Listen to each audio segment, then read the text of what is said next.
As a designer, I believe that one of the biggest roles that I play is first understanding what they want in the beginning, understanding the brief, dissecting the brief, and then reading the few aspects or lines in between what they say.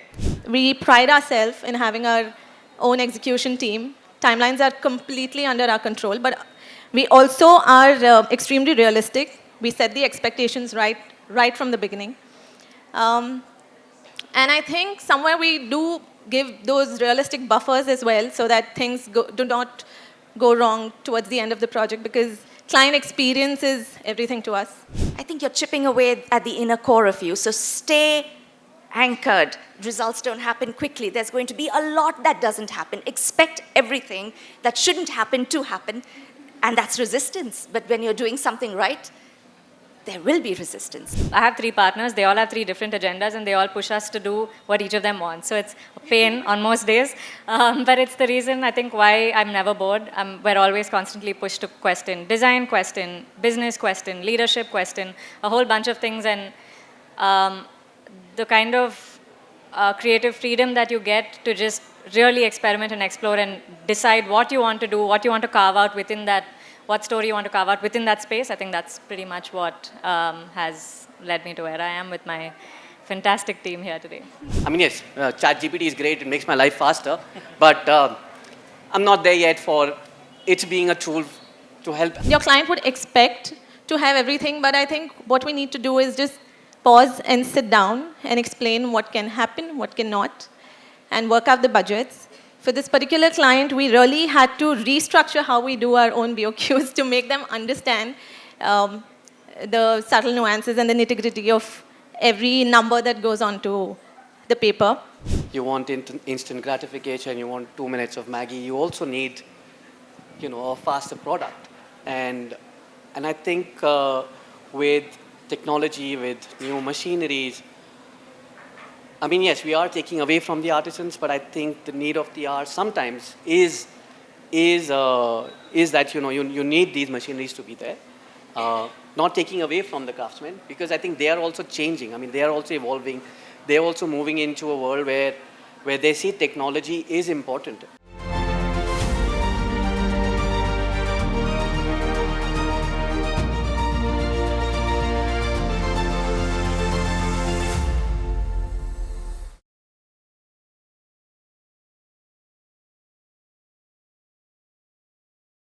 I'd also like to welcome you all to this conversation on design, not just as a profession, but as a journey. Design isn't a straight road, and we can all agree with that.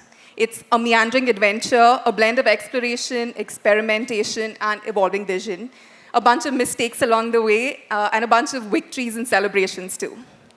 Over the next hour, with these 5 brilliant voices on the panel, we'll trace the arc and their journey. From the formative making years, where mistakes, mentors, and small triumphs shape creative ideas, to the conscious practice of designing with intent. We'll also look at how technology and innovation, ChatGPT and AI, are rewriting the designer's toolkit today. And we'll turn our gaze into the future of interior design in India. Think of this less as a Q&A, but more as a design travelogue, where each of you will share not just what you do, but how you see, feel, and dream design. Let's start from the start. They often say that our first projects are like our first rotis in the making, slightly burnt, oddly shaped, but essential to get the recipe right. How about we start with you, Husna? I think you've been running a brilliant practice for the past 27 years. Can you tell us a little bit about, if we were to look back, what were the pivotal experiences you've had so far, and shed light on some crucial success and mistakes along the way? Hi, everyone. It's such a brilliant audience. And it's just exciting to be in a room with such curious faces and twinkling eyes. Thanks for coming.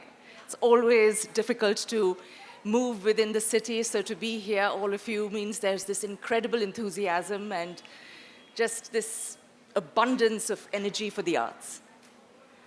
And that's what you need for anything that you do, isn't it? When I started all those years ago, which feels like yesterday, because the beauty about this profession, if you can call it that even, is that every day is a brand new day.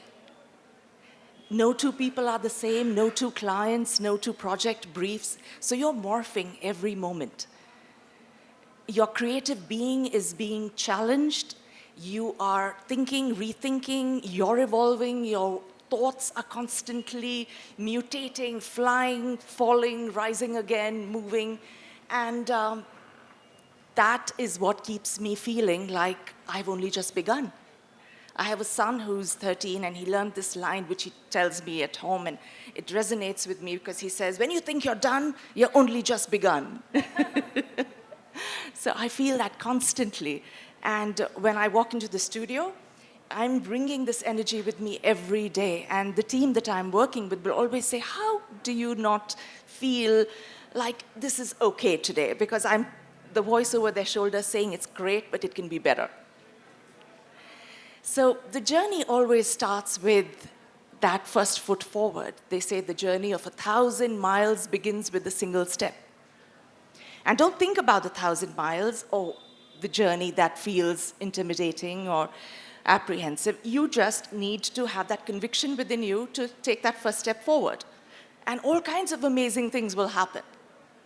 Just keep yourself open and free to what's going to happen around you. And I remember I walked into this room. I was all of mid-20s, and there was this gentleman. It was my first pitch for a project. It was Pepsi Cola at the time. They were doing a big residence on Museum Road, and I was so excited. So I showed up there with my mid-20s enthusiasm, and there were just two people in the room, two contenders, myself and a much more mature lady who was very nicely put together, pad and writing pencil, taking notes, and I just kind of fell into the room without a pencil, which I borrowed from Mr. Kannan himself. I'm like, may I please? Reached out for his pencil and took a few notes, thinking that, my goodness, all I have is my conviction. I had no portfolio of work in India yet. I had just come out of school. And I had the ability to tell him that, yes, I'd studied well, but I had nothing on the ground to show by way of work. And I remember driving out of there in my white Fiat Padmini thinking, this is definitely the more experienced lady's job. And a few days later, the phone rang. I quickly parked to the side of the road, and he said, well, the job's yours. And I said, Mr. Kannan, are you sure? And he said, well, I asked my wife if I should use my head or my heart. And she said, go with your heart. And my heart felt that you could do an incredible job, although everything else pointed in the direction of the other lady. So guys, just feel free constantly to use that heart of yours. And in a world that's so full of noise, because every time you open your phone, which you should keep away most times, you're constantly seeing what other people are doing, their lives, their perfect lives, which are fully flawed, believe me. And all you need to do is be quiet enough to hear the whispers from within and take whatever steps you need to begin. Words like perseverance, patience, good old-fashioned words. Things don't happen easy. You've got to be able to run the course. And I find in today's world, I'm saying so much, but in today's course, people are looking for quick fixes. You try it, then you think somebody else is doing better, and maybe, and could be, and should be, and within all of that, I think you're chipping away at the inner core of you. So stay anchored. Results don't happen quickly. There's going to be a lot that doesn't happen. Expect everything that shouldn't happen to happen, and that's resistance. But when you're doing something right, there will be resistance. So just keep at it and keep smiling while you're doing it. If I can dig a little deeper, Husna, were there any particular challenges that you faced back then that you feel have evolved with time? Or do you think some of them are still prevalent today? You know, you see us as they introduce us as people who have it easy or have certain accomplishments. But there are stories that we don't share constantly. And believe me, these stories, and every one of us will tell you, and I speak on behalf of every single one. You make your mistakes, but there are always new ones to make. Hopefully you don't make the old ones again. But nothing gets exponentially or spectacularly easy with time. And it chips you down. There are times when you have that bad day, and it's okay to do that, to kind of feel like that didn't work out. How many unbuilt projects do we all have? Plenty. You start a project, the client goes AWOL, right? Just doesn't return your call. You start something halfway and it doesn't move forward at all, or sometimes for a very long time. You have a conviction and a belief that something will manifest, but it goes in the opposite direction. So there are a lot more unfulfilled dreams than the ones that actually happen. But let's just focus on the ones that do. And in terms of the statistics and ratio, you're going to be disappointed a lot more than you will be any other way. But just have the equilibrium to know that that is what life's all about, your personal and professional lives. You've just got to keep it as balanced in your mind and in your professional space as you can bring. Beautifully said. Gaurav, do you resonate with those feelings? Absolutely. Gaurav, you're running a very successful practice in Bangalore with your business and life partner, Santosh. GSA is doing some fabulous work. But I'd like to take you back in time as well. Your early years, the first few projects that you did, I'm sure there were some constraints, some challenging clients perhaps. Could you shed a little light on how your desire to create meaningful, expressive spaces was fulfilled back then? Hi, everyone. I think we started it's 20 years now, our practice has been running. And early years, I think all our teaching, it was not a challenge, I would say. That was actually the teacher. Working with budgets, timelines, clients, it was actually the real teacher. And I think we were driven, or our designs were driven more because we felt that is, very important to kind of make sure the clients, given the importance to do things. And I think that was the first and foremost for us was that it taught us how to kind of run our practice. Initially, we were doing projects, someone's bedroom to a factory, but each taught us who we are today. When we were running a factory, it was, the processes which were required to design those factories. And we really thought that that's how our practice also should run. So, those processes, we started putting it in our practice very early on. And we felt that was very important. Or even when we were doing someone's house, or, how clients are so nitpicky about, मेरे को ये वाला वो चाहिए, ये वाला color चाहिए. So, we kind of worked around being very client-centric. We felt that client is the main idea behind who we are. And I think that's really shaped who we are today. And, our practice is very based on that. And, those were our initial bits when we started off. And we felt that's the game for how to kind of run a practice at that moment. And I think we still just do that. That's very interesting. I was watching a podcast lately where a very prominent builder spoke about how a large chunk of their marketing budget doesn't go in really bringing in clients, but a lot of that thought, resources, go in once the client is acquired, which is such a beautiful, it's a change and shift really, that you're putting in a lot more of the effort once the client is really onboarded to maintain strong relationships. Andre, mentorship and collaboration often play a very big role early on. Could you talk a little bit about the people, mentors, clients, or even critiques who influenced you deeply and helped refine your skills and philosophy as a designer? Sure. I have so much to talk about that, actually. A little bit about our history, Shravya and me. Shravya is standing right there. We met at Mistry Architects. Shahrukh and Renu were our very first mentors. I mean, there's so much to kind of speak on that. I don't even know where to start. I think that's where I personally fell in love with architecture. I think the romance in architecture came there. Shahrukh, if any of you all had the privilege of knowing him and being in his presence, I think you would understand what I'm talking about how he loved architecture, and I think the romance attached to that, right? From then on, I was actually part of BNA, Balan and Nambisan, for a good 5 years.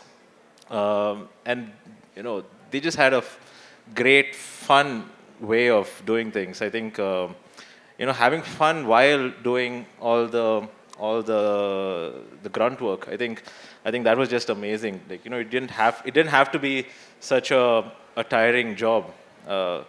So yeah, I mean, these are just things that I can mention off the top of my head. But mentors come in all different kinds of forms. Some of my mentors are through clients. I've had mentors in the form of financial mentors through clients where they've come up to me and been like, "Boss, you're not doing it right. Here, take my auditor." Or you know, just clients who've been so open about you know, like Husna mentioned, you know, think with your heart and not your head. And we've seen that and how clients have picked us just by going with their gut feeling. And today, that is my personal way of bringing in the next generation, right? I don't go by portfolio. In fact, I was just talking to someone earlier about our hiring process. It's purely based on instinct. Yes, absolutely. It's the first 5 words they say to me. Yeah, it's true. Yeah, it works. It works. We have people in the office who have not been up to the mark as far as their portfolio is concerned, but they've risen to the occasion and they are doing so fantastically well right now. Yeah, and I hope that's something that I can kind of pass on to the next generation. Lovely. Sonal, you run a very, very successful practice also with a partner, Aniket. Yes. And you have a very interesting journey on how the practice evolved since when you joined the practice and what it has become today. There's been a transition in brand name, branding, and how the perception of people with UNI to Studio Ipsa. Could you tell us a little bit about your journey? Right. So I had a career switch at 30. So as eager as I was to get straight into this business, I was anxious as well. And I think there was one thing that stuck to me, which was I wanted to do it quick, and that worked for me. I decided to join a company, a practice, which did not have too many processes, which was a small firm, so to say, so that I can get a complete idea into all the aspects of design. So I think that was something that I stuck to, and one day I just walk in for an interview, and that was, of course, with Aniket, and we were UNI Designs back then. And then, interestingly, I wasn't even the first choice. And things happened, and then I got on board, and Aniket really helped me understand the business of design. While for me, it was a lot of working backwards. I had to get into a completely new zone. I did not have, you know, a lot of design mentors as such, but I was extremely passionate about this, and I had to figure my way out. And what I did was, I think I literally studied. I studied a lot. I stalked a lot. I observed a lot, absorbed a lot, adapted a lot, yes. And then I feel that's how we have evolved into what we are now, because we learned furiously, right? We never ceased learning. And we had a vision in mind. And that vision was to kind of bring out the design in us. So when we were UNI Designs, of course, we were taking up everything that was coming our way to obviously float the boat. But somewhere we realized that this is not something that is keeping us happy, right? You kind of are bogged down because you're not getting the design freedom that you wish to in this field. And so then we paused and we decided that we are going to be selective about what we're going to take. Something that helps us make spaces that are meaningful, that we really intend to do, somewhere where our designs could flourish. And I think that was one key decision that we made, which led to rebranding UNI Designs to Studio Ipsa, because we really wanted to change the entire outlook of the company and reach out to clients that we intended to work with. And I think that was a masterstroke. And of course, backed by a lot of passion, a lot of learning. Yes, and I think we are here because of that, because of the innate sense of doing something, having that vision exactly, which would lead us where we really want to be. And we still continue doing that, trying to build our practice in a way that really aligns to what we wanted to do. That's lovely. Thank you. Hamsini, I've known you for the last few years now, I can say, and if I have to describe you, you're one of the most sorted people I know. There's so much clarity, vigor, passion in the things you do. I'd love if you can share with everybody here what your journey has been like and shed a little light on what the formative experiences you've had that have shaped your design philosophy today at BNA. Okay, wow, that's high praise coming from you. But I think, honestly, out of or into architecture college, I went in stumbling, came out stumbling. I had no idea what I was doing. Of course, like everybody in the you get the third year rich and you think you have to quit the profession then itself. Something made me stayed on. And then I think at that point of time, everybody makes a decision on where to do internship, and it seems like such a fleeting decision, but for me, that was probably the most crucial decision that I made, because I went to intern in a really small practice in Sri Lanka with an architect called Amila Dumel. And she has, I think she really started me on the path of architecture itself. Before that, I was just stumbling along, not knowing the road.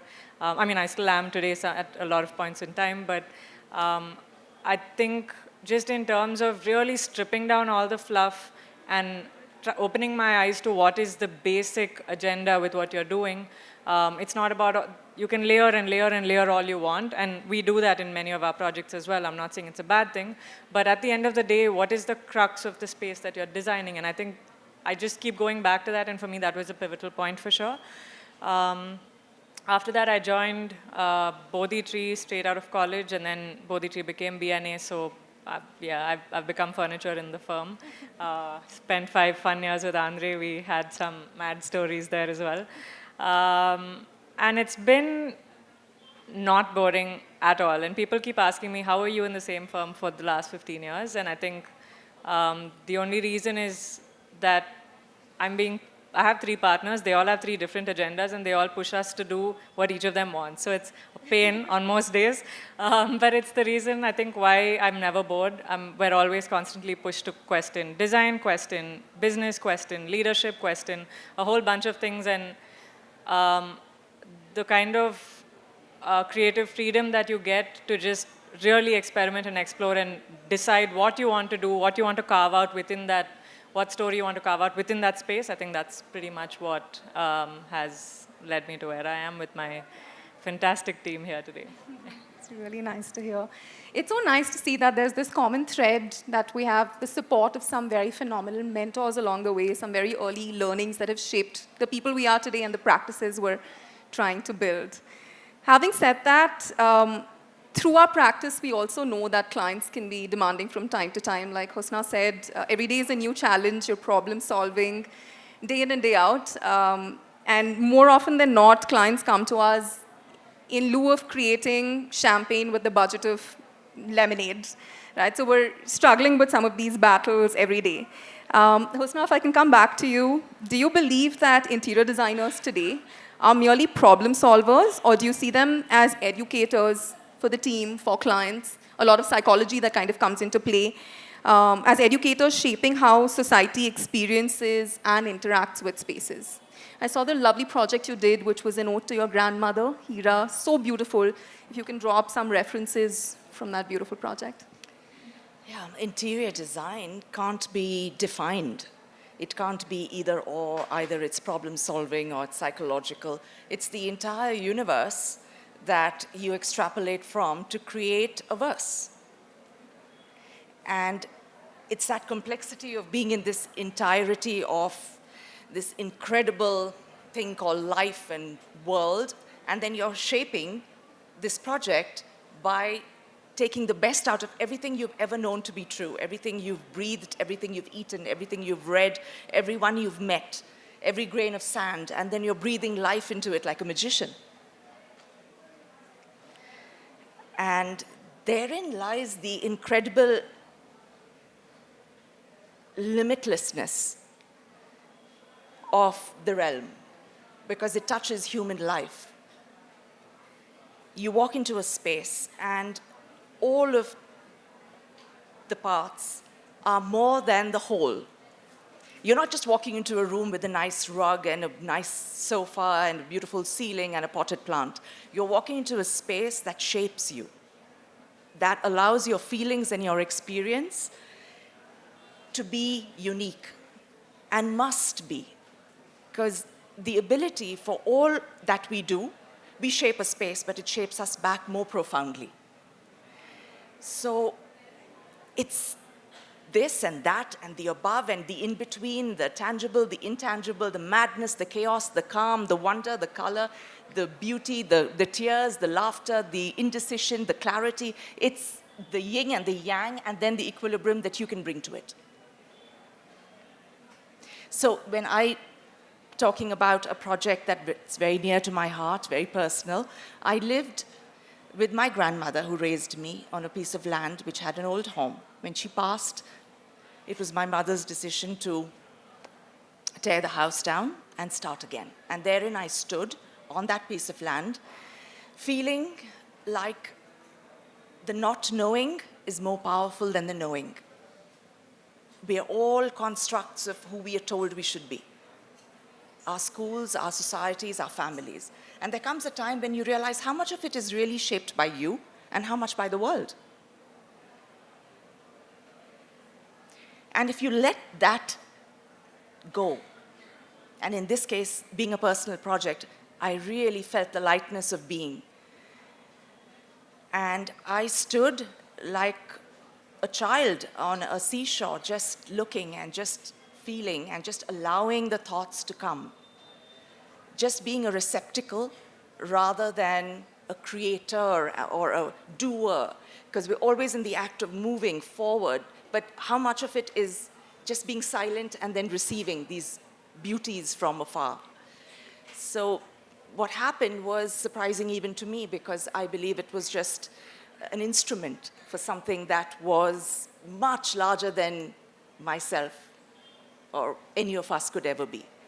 And I think in those moments, we put down the I am and become I'm nothing. The I am is the arrogance, the weight, the ability to think that you know. And when you just kind of rest that for a while, there are things that happen that astonish you. And living is all about that. It's just about feeling the lightness of not knowing the next moment. And of course, bring with it your education, bring with it all of that that you must do to get there, but then let it go. You can only break the rules when you know them well. So Hira is a testimony to that. I walk into the space, and every day I have the good fortune of working in it. And it's also a residence for my mother. And the bridges connect to spaces. There's an incredible range of undefined areas, which I call the nothing space. They're not just spaces in which you sleep and eat and and that and this and the other. It's spaces in which you're finding who you are. And if you can ever come to a point where you're even wrestling with that question, because you're never ever going to have the answer to it, but you come close to even feeling that joy of being the internal question being asked, I think you're doing pretty all right. Beautifully said. It's a really nice project. You guys should check it out. Yeah, Hira's on Instagram, and it is a spirit vessel. It isn't, I wasn't starting to create architecture. If you go in to say, I know and I do, then you're just going to create something you've done before or somebody has done somewhere else. But if you go in there saying that you're going to capture the spirit of my grandmother and to create the presence of her absence,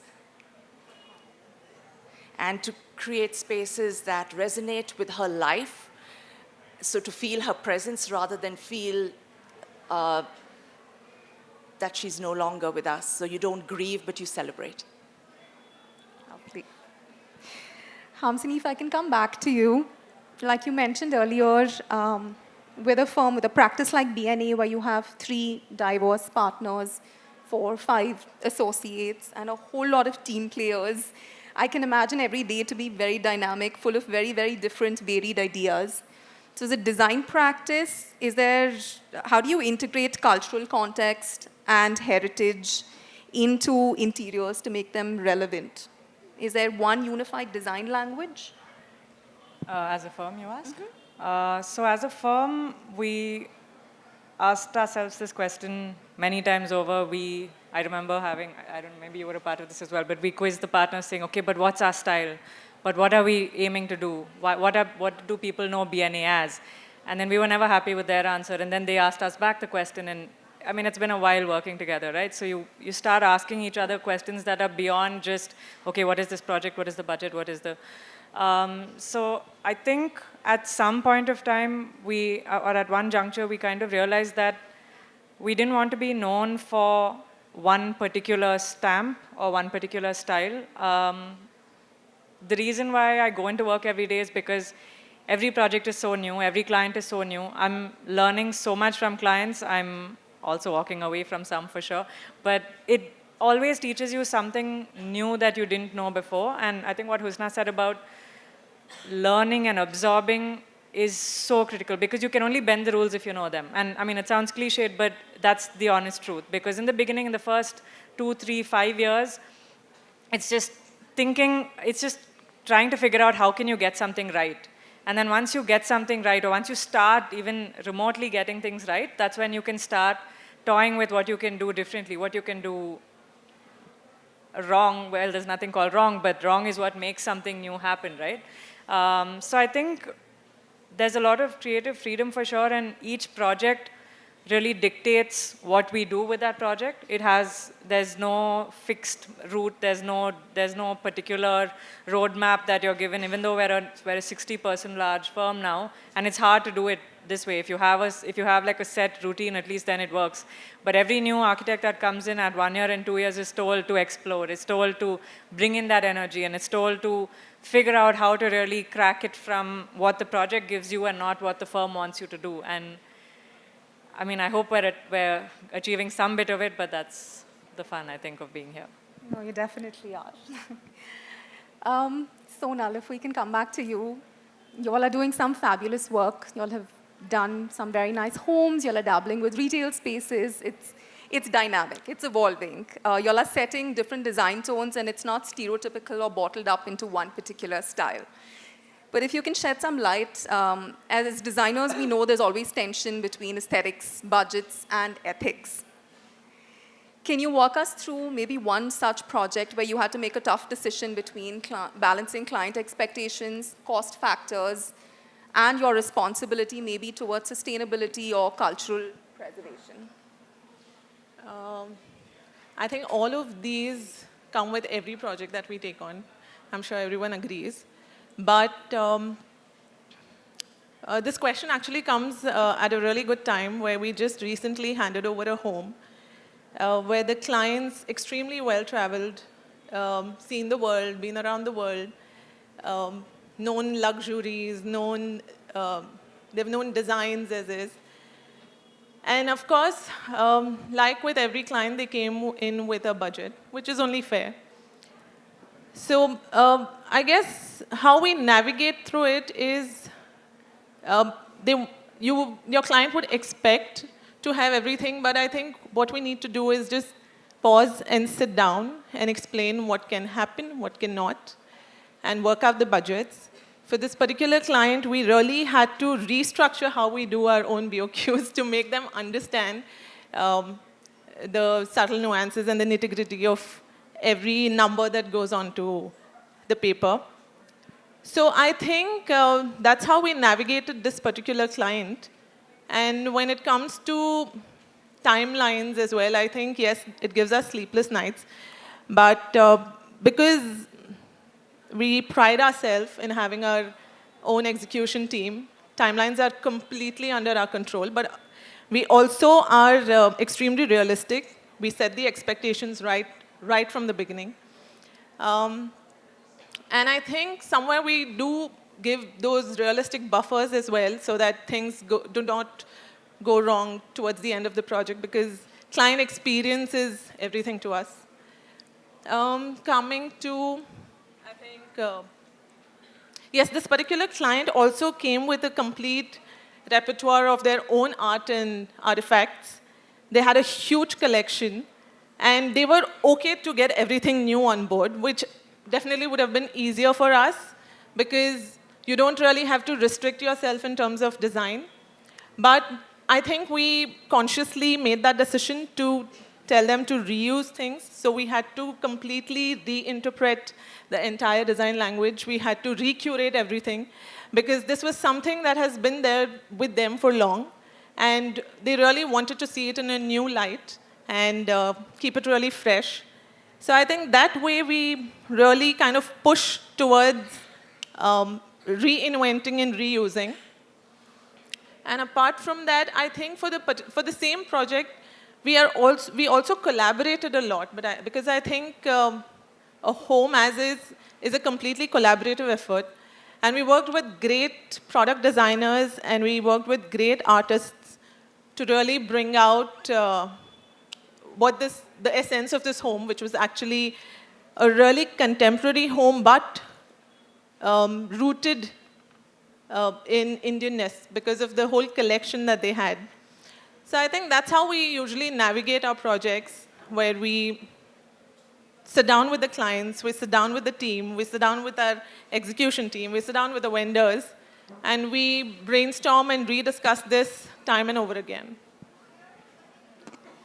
That's really good to know. I'm going to dig a little deeper now into how technology is intercepting all of our practices.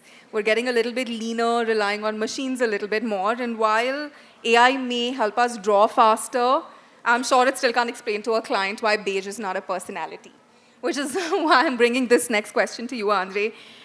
With AI-assisted layouts, parametric modeling, digital fabrication, how do you see technology transforming creative process and the role of an interior designer? Do you believe it is a threat, or do you think it enhances creative possibilities? I mean, hello? Yeah. So in our office, we definitely embrace tech, for sure. In fact, we encourage the younger guys to kind of come out there. There's so many new technologies, so many new platforms, softwares that are evolving, and I think in the last 1 year it's just been phenomenal, the kind of stuff that's going out there. But does it pose as a threat? Personally, no. We have this running joke that says that a client will not be able to use AI to develop what they want because first they need to know what they want themselves. So as a designer, I believe that one of the biggest roles that I play is first understanding what they want in the beginning, understanding the brief, dissecting the brief, and then reading the few aspects or lines in between what they say. But AI definitely, I mean, not only AI, all kinds of BIM modeling, image generation, things like Midjourney, ChatGPT for all your prompts and stuff like that. I think it's always good to embrace these as an office, as an individual, only so that you can stay ahead of the curve. Because you are going to be seeing practices who are going to be dishing out presentations overnight. And you'll be wondering how are they doing it, right? So I think just to be ahead of that curve without actually messing with your creativity is where being in touch with all these platforms is very important.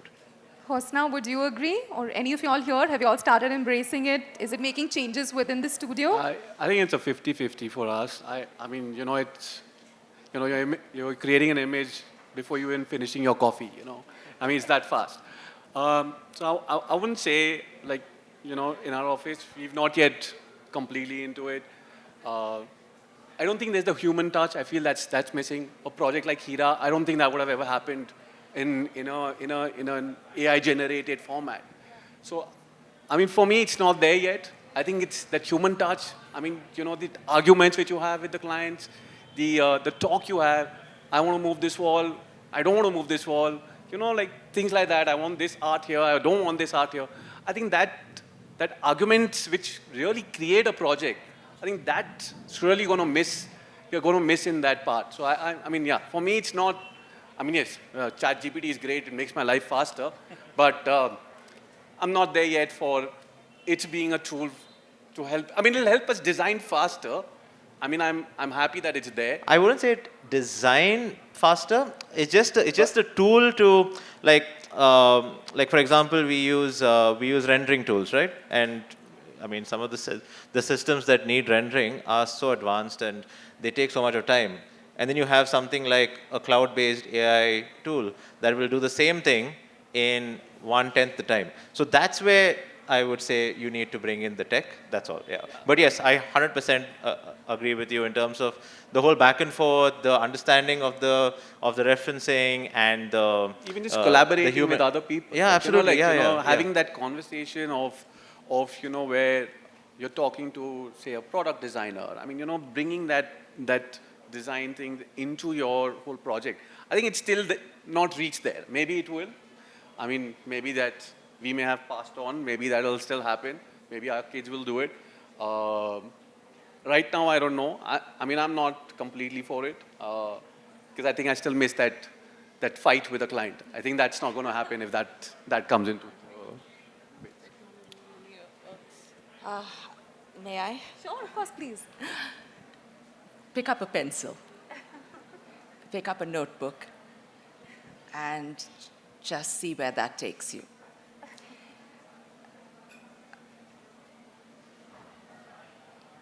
We have in this profession the privilege of being original thinkers, and to undermine that in the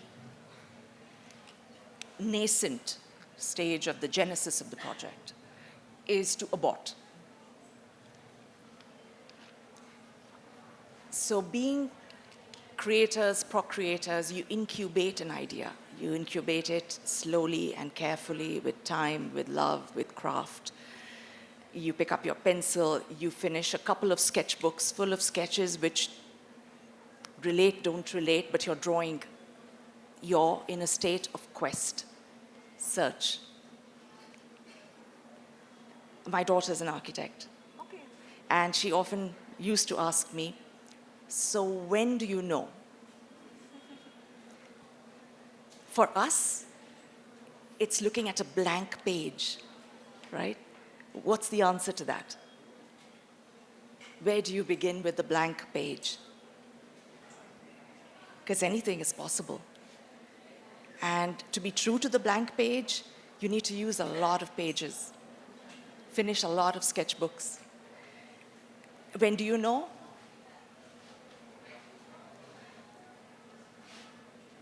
That's the pulsing question we always ask ourselves, right? When do you think those lines are speaking to you? Which are the lines that actually have something to say? But that comes with you having the faith that it will reveal itself.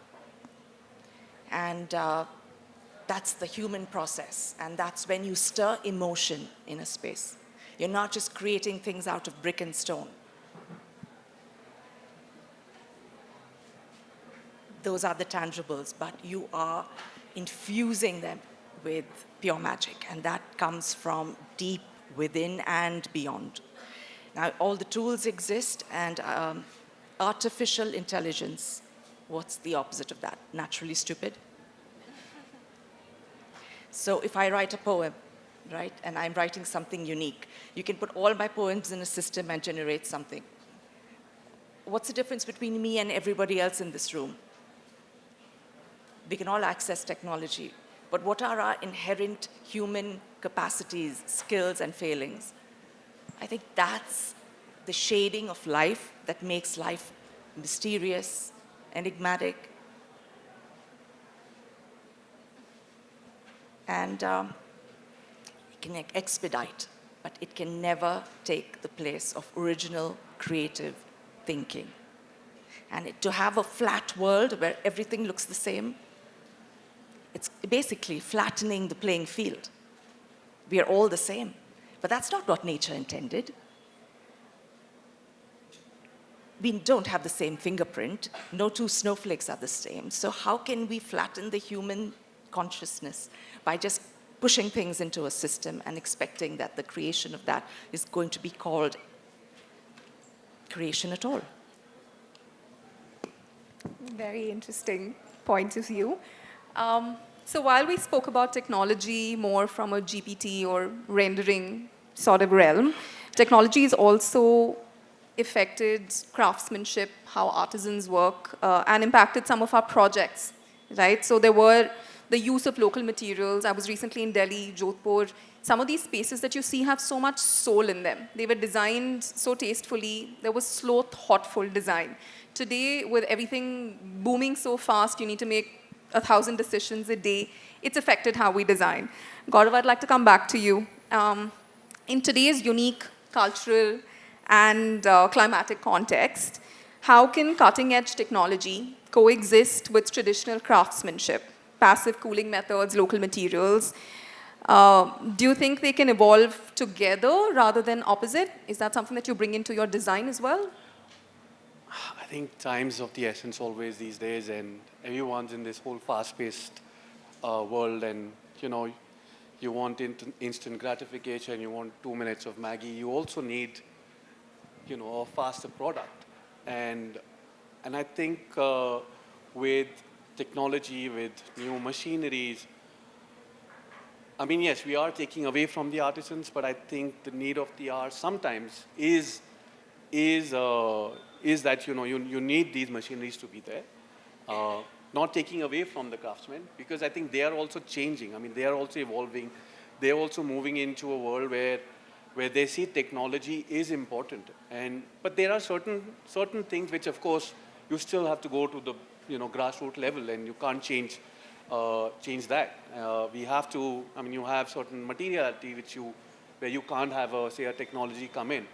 But for me, it's a mix. I feel it's a world where it's ever evolving, and I think technology is going to be for the materiality. Yes, I feel it is something which sometimes it's able to give us a product which is much faster, and I think from only purely from that point, I feel that just works for me. I'll agree. Yeah, I mean, I agree. I honestly think that it's just about very conscious decision making. There will be some projects that allow you to stop and think about where each product is coming from, and there will be some projects that just don't. And I think it's either you decide that you want to do both types of projects, or you are in a position to take a call saying, no, I only want to do a certain kind of project. And in my case, honestly, I do both. So there are projects where I don't know how much wastage there is, and I'm being very honest here, right? And I mean, it breaks my heart when I see all of that plastic wrapped getting out of the site at the end of the day. But design is design, design is a business, and then where do you draw that line, or do you choose which way you want to go, and is it one way or the other, or is it both? And I think technology and craftsmanship also lie somewhere there. I think it definitely amplifies it. Technology is what I think also allows us to learn craftsmanship across the world. We don't know what we know until an Instagram came out. And I think it's important to just make those very, very conscious choices as to where you want to be, and I think that's literally where it'll end up. I think we've established grounds for how far we've come and how technology is shifting how we run our practices a little bit. If we can look a little bit into the future now and where we're trying to take our practices, Hamsini, I'd like to continue this with you, where in India particularly, we're at interesting crossroads where we're looking at global modernity and cultural identity. So there's local context, but we're also looking at it from a very global perspective. How do you see the future of design in India shaping up, and what role do you want BNE to play in that story? So I think the most important thing is just being authentic. I feel like that is what everybody just wants, authenticity at this point of time. And I think AI itself is also making people want soul. So we have, for example, a client whose house we handed over recently where they can afford anything. They have one of the most expensive real estate in the country, right?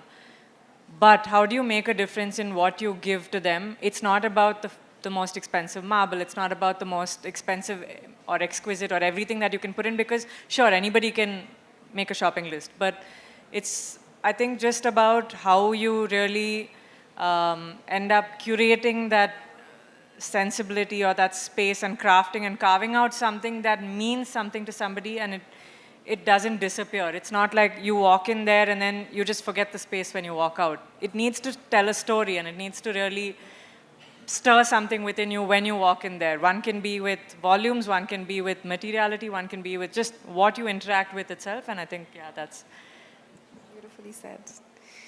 Hosna, if I can come back to you, for a bunch of young designers who are listening to us today, designers that are dreaming of building a legacy such as yours, what paths would you recommend they take to become better designers and carry that legacy forward? Well, just feel your way through the world, coming full circle again. The inner voice, not to be drowned by the immense cacophony of the world. And don't think about building a legacy, because that's a heavy burden to put on yourself at this age or at any time. Just do the best that you can do consistently. And consistently is the key, you know, without derailing and diverting and thinking of a million different things. I sense from the youth of today, I see a lot of them come through the office, the sense of constant confusion. What should I be doing? How long do you have to give this firm? And the question is pretty simple. And in this field, it takes years to build a project. We do architecture and interior, so it's a good few years before that happens.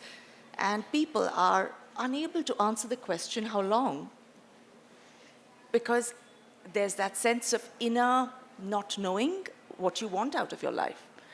So before you can do anything as grandiose as build a legacy, you first need to figure out what you want to do. And please love it, because you don't want to build a life you want a vacation from.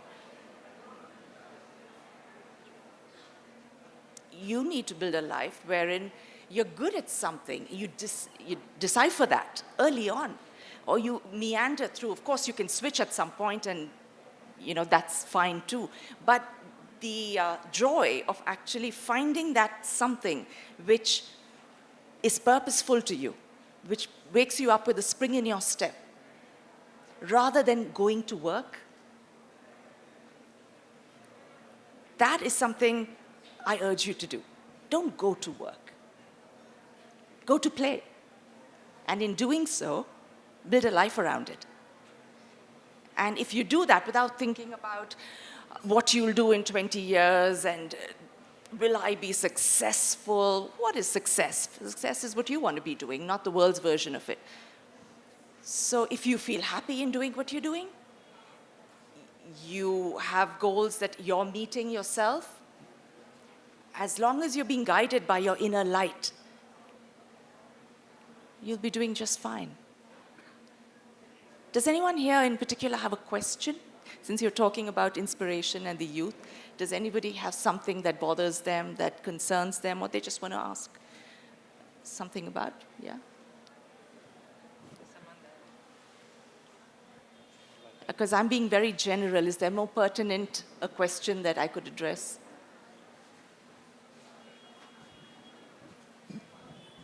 Hi. Thank you so much, first of all, for sharing all the experiences and journeys and everything. My question is actually a bit more about practical aspect of running a firm. So when you start a studio, but then you start growing, like you start getting more projects, you want to scale up and everything, right? What kind of systems you apply in your day-to-day workings of running the studio, and like just making sure that all the projects are running smoothly? Is there like a particular process or systems in place in the studio? I'm asking more from the perspective of like how to run it as a business as well, and what kind of systems can help you make your life easier, so to say. The system that's unfailing, which will never let you down, not dependent on software or electricity or computers crashing or servers that don't work, is just simply showing up and getting the job done. Be there. Get a team around you which will happen very gradually. And life has a way of moving and showing you the way as long as you show up with the same determination every day. And things happen very slowly in a practice. You heard her say 27 years. When you're building a practice, you just have to put brick on brick slowly and do everything in a way that's the best that you can do, and don't expect magic in the beginning. No one knew my name until some years ago. You just do it invisibly. And then one day people will turn around and suddenly you're like, how do they know? I even exist. I got this call from you, and all that's fine because you want to just do what you do because you're enjoying it so much. So the practices and the systems, it's not a factory. Things will happen organically. When you grow, life will find ways in which to push you in the right direction. You just need a few more computers, I suppose, a few more people in the right space. But the head space is what you need to be sure that you're in the right zone. Everything else just follows. So I think you need to not overanalyze, because paralysis through analysis, the fear of not knowing what will happen, well, you're only going to know if you're going to keep doing it. And my story will be different from yours, so just do it. Yeah.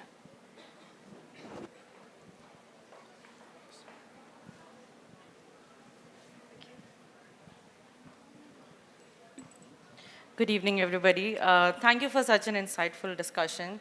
I'm basically a portrait photographer from Canada, venturing into architect and interior photography. My question is a little different, but I feel I'll get an understanding of interior design much better from this. Have you ever adjusted a design decision, like color, textures, or lighting, because you knew the space would need to be photographed beautifully for magazines or for social media? I wish everyone thinks like that. No, I mean, you can't design a space because you want it to be photographed. I mean, yeah, we want the space to talk, right? Right. I think the people who inhabit that space, I think you're designing for them. You're not designing for a magazine or Instagram. I mean, today, Insta. Everybody wants to be on Instagram. It's, like she said, it paints a pretty picture, but in the end, the people who are there need to enjoy the space. It's not. I mean, I don't think none of us are making spaces to have it them, to have that on the magazines. I don't think that's what our motto is. Of course. I don't think so. Yes, thank you. Thank you so much.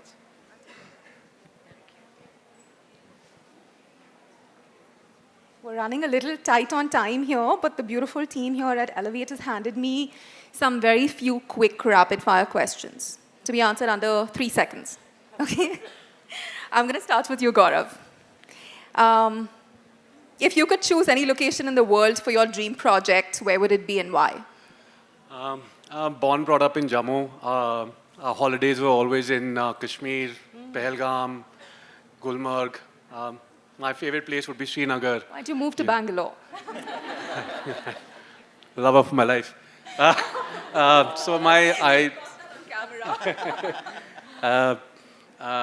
would love it to be on, on the hill, overlooking the Dal Lake. I think that's what I would want to do, and the houses needs to be for me. I mean, and my family. So yeah. If you could design a space for an Indian architect, who would it be and what would it be? I'm not going to be fancy with B.V. Doshi and Charles Correa. Be very realistic. My friends, Huzefa and Jasim from NewsLab, I think if you know them, they're full of quirk. I would design a house which is very simple, and I want to just write, simple can never be boring. And that's what I would want to do for them. Should every interior have a statement piece? I think the project itself should be a statement more than anything. We've honestly done all that. I mean, we've also done this mistake that we want a statement, but in the end, I think the projects need to be the statement on their own. So, Yep. Some very good answers. Which architect or designer has influenced your work the most?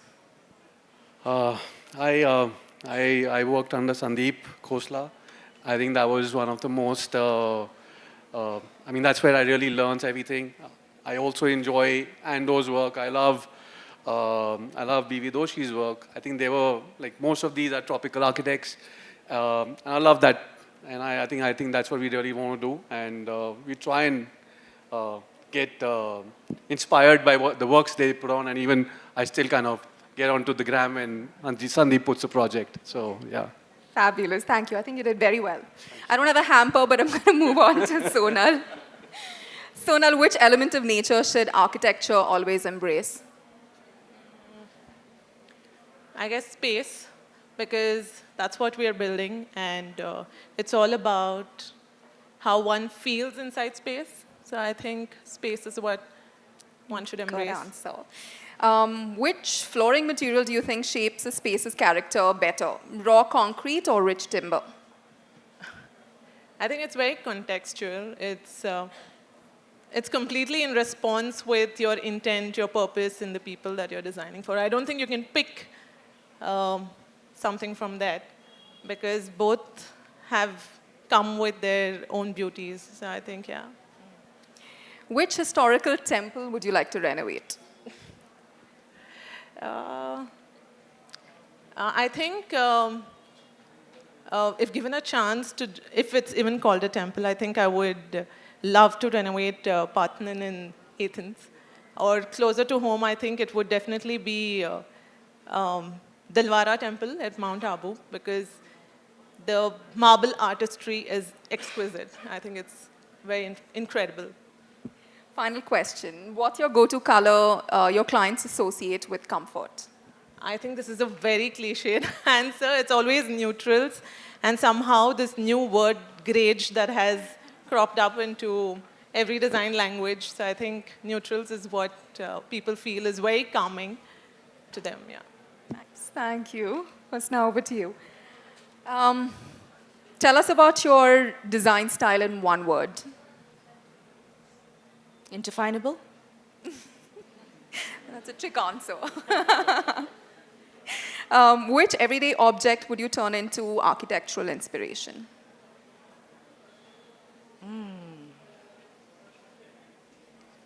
My bed.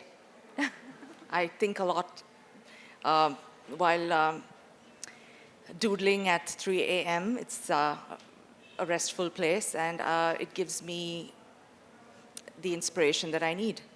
Yeah, I'm really comfortable there. Which city has inspired you the most in your architectural journey, and why?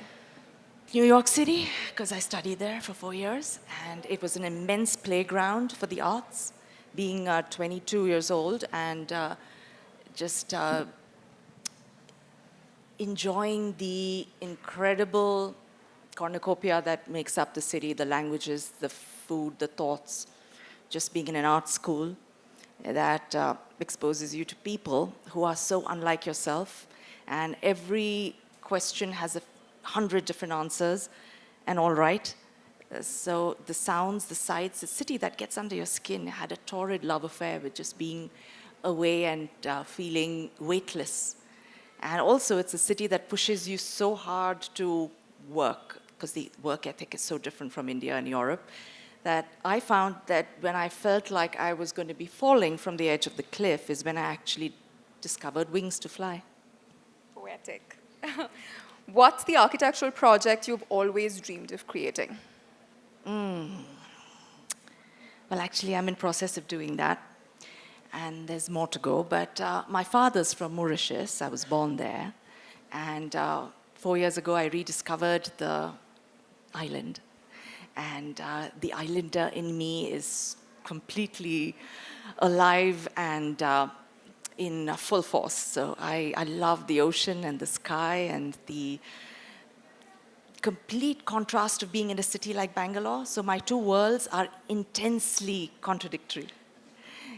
1.3 billion, 1.2 million, and just the isolation of being in a place which is the purest in the world. Yeah. Thank you. That was fun and witty. Andre, if you could collaborate with any architect from history, who would it be and why? Jeffrey Bava, I think he's one of my absolute favorites. Yeah. The wildest design idea you've ever pitched yet? The wildest design idea. Nothing's coming to my mind, to be honest, but yeah, we do work with a lot of kinetic stuff recently, so yeah,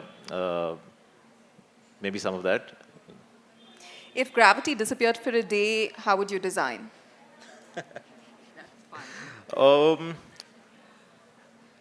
Yeah, I mean, I think that's the beauty of having a real collaborative practice. You can just talk your way out of it, I guess. Which guides your vision more, a building's facade or its layout? It's a little. I can't give you a straight answer because the first impression would be the facade, but what you feel would be the layout. So yeah, I would have my heart in both. Saving the best for the last. One design style you think will rule the next decade? Authenticity. Warm tones or cool tones? Cool. Although my clients always push me towards warm, I want wood, I want beige, but yeah, cool and refreshing. Do buildings influence behavior or reflect it? I think they should influence behavior. I think that's what we're attempting to do as creators, designers, and I hope to God that buildings influence behavior. What is the first design tool you open every morning? WhatsApp. Super. In the interest of time, can I? Okay, so a design trend you wish never existed. I wish design trends never existed. But if I had to pick maybe fast furniture, something that you buy and throw 2 years later. Okay. Do sacred spaces need modern design? I think it's about understanding the brief of the space a little bit more. So to really try and preserve the essence of the space more, whether it's modern or tradition is immaterial. So make sure it fits. Yes. Is open plan living overrated? No, it's not. I personally love it, but I think there should be a balance. It can be open plan, but if it's done too liberally, you could lack coziness. So there needs to be a fine balance. One word for perfect interior? Timeless. Thank you. Thank you, Balan. Thank you. Thank you to the entire team for having us, and thank you so much for making this fun, witty, conversational. I had a blast. I hope you did too. Thank you to all the speakers for this intriguing discussion. It was insightful as well as thought-provoking. The floor is now open to questions. If any, please raise your hand. Thank you, everyone. This has been very exciting to be part of all your learnings. And my question is, I'm very envious of architects because you get to build something that might outlive your life. And you build something that can influence so many people around you without your presence even being there. So I think there is that, and there is some legacy in that. But also, given the work that we do today, everything is so fast, and there is a conflict of your value system versus the output. So how do you manage that? How do you balance that? I don't know if I've been able to explain myself, but yeah. The balance, right? The equilibrium that I did mention in the first couple of questions. Never lose your values because you're nobody without them. But have a large repertoire of what you're capable of, which then means that you have an incredible range within which you can express your values.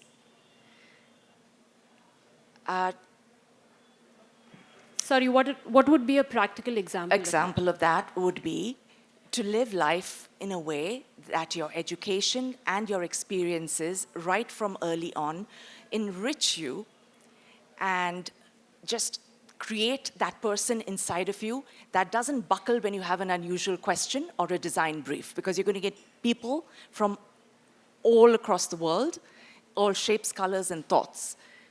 So to be able to say that I can't do this because it doesn't align with me means there's a limit within what you're capable of doing. So to expand your own being and have the ability to interpret that particular situation. The client could say, I want something classical, to be specific, and it doesn't necessarily trigger my interest, or it doesn't exactly fall into that category. So categories are dangerous because they may not align. But design is universal and has no category, right? We all have this universal energy of consciousness. So if you can take that thought without saying, I can't, I don't, I won't, you allow it to expand within you in a way that you infuse life into that with your own understanding of what classical could be. And it doesn't have to look like the Parthenon. It doesn't have to look like lots of columns with a pediment. But you then, when you understand that architecture, when you've actually studied Greek architecture, the Ionic, the Corinthian, the composite, and you've gone deep into that, then we talk about how you have the ability to then change the rules because you understand it deep enough to morph it, wherein the client, and here lies that sweet spot, the client gets what they want, but you do too. You're not selling your soul for something you don't believe in, and yet there is the harmony of being able to translate that word in a way that aligns with you because you have the plethora of understanding to do it.